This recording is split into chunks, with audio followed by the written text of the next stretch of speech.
छत्रपती संभाजी महाराज की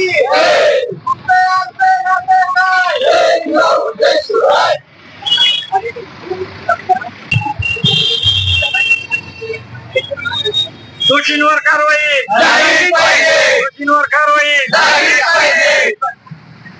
जय शिवराय, जय जिजाऊ, जय शिवराय। आमचं नातं काय? जय जिजाऊ, जय शिवराय। छत्रपती शिवाजी महाराज की जय, जय शिवराय, जय शिवराय। धर्मवीर संभाजी महाराज की जय।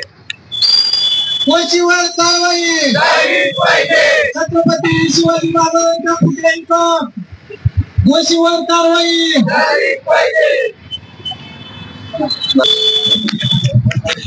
नमस्कार मित्रांनो, मी अविनाश कडक धाराशिव या युट्यूब चॅनलवरती आपल्या सर्वांचं स्वागत करतो।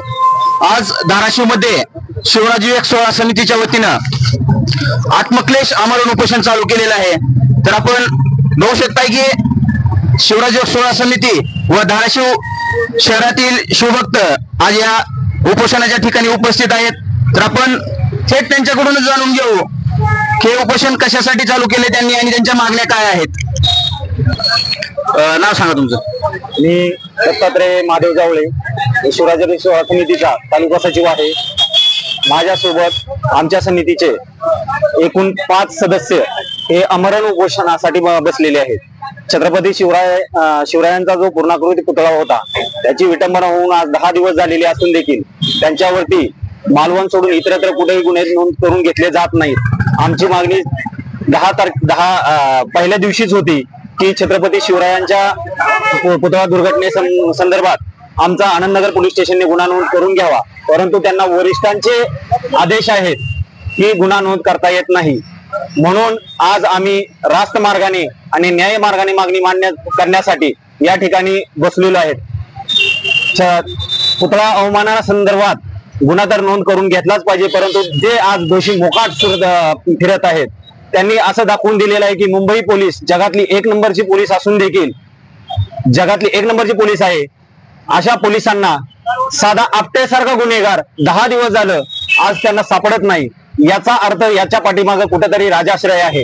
हा राजाश्रय फक्त छत्रपती शिवाजी महाराजांचा पुतळा दुर्घटनेसंदर्भातला जो मुख्य गुन्हेगार आहे आपटे याच्यासाठी देण्यात आलेला आहे। तर त्याच्यावरती कठोर कारवाई व्हावी। छत्रपती शिवाजी महाराजांचा पुतळा अवमाना संदर्भात जे जे यामध्ये सामील आहेत त्यामध्ये प्रशासनातील सर्व लोक असतील, समित्या असतील, यांच्यावरती गुन्हे नोंद झाले पाहिजेत, त्यांच्यावरती कठोर कारवाई झाली पाहिजे। सध्या आम्ही आमरण उपोषण जोपर्यंत गुन्हे नोंद होत नाहीत आणि त्यांच्यावरती कारवाई होत नाही तोपर्यंत आमरण उपोषण करणार आहोत। परंतु हे आमचं सध्या इथं एका ठिकाणी आंदोलन चालू आहे। संपूर्ण महाराष्ट्रामध्ये यानंतर येत्या काही दिवसांमध्ये जर याच्यावरती कारवाई नाही झाली तर संपूर्ण महाराष्ट्रामध्ये यापेक्षाही तीव्र आंदोलन झालं तर याला सर्वस्वी प्रशासन जबाबदार आहे। जय शिवराय।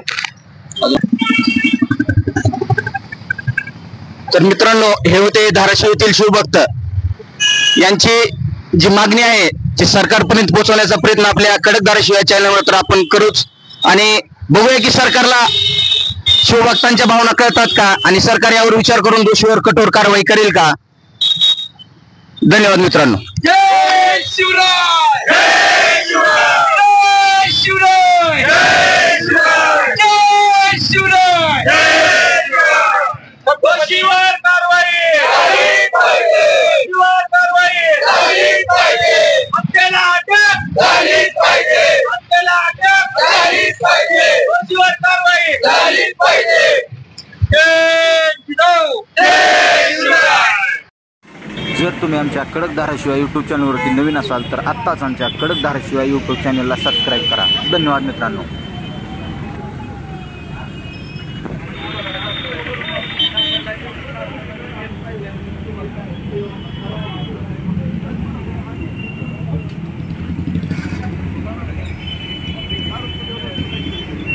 Thank you.